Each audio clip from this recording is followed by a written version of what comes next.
तरुण विद्यार्थ्यानं आपली जिद्द, चिकाटी आणि आत्मविश्वासाच्या बळावर अपंगत्वावर मात करत संपूर्ण समाजासमोर प्रेरणादायी असा आदर्श निर्माण केलाय।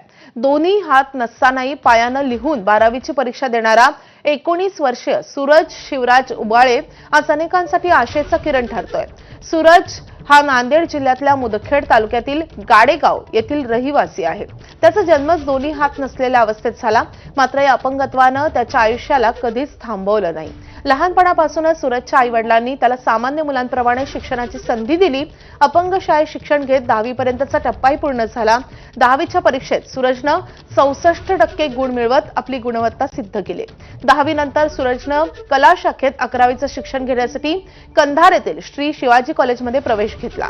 शारीरिक अडचणींमुळे तो रोज कॉलेजला जाऊ शकत नाही, मात्र तो घरीच राहून दररोज 4 तास नियमित अभ्यास करतो।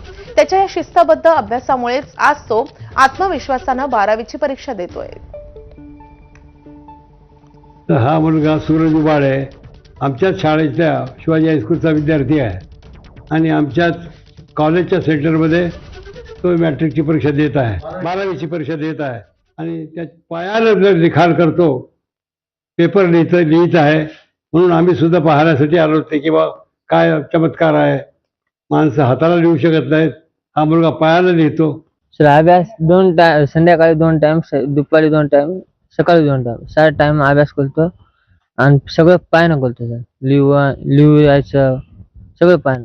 10वी कुठून केली तू? सर डोंगरखेडला केली, निवासी अष्टंग विद्यालय, तिथं 10वीला 64% मार्क आहेत। दुसऱ्यांना सांगण्यात मला आपलं चांगलं व्हायला ना, हात असून ते सर सांगलीत ना, आज हात असून प्लास्टर बांधून आले तर लेखी द्यायला, त्यासाठीच मी एवढं सांगतो की बिन हाताचा पेपर लिहायला येत आहे।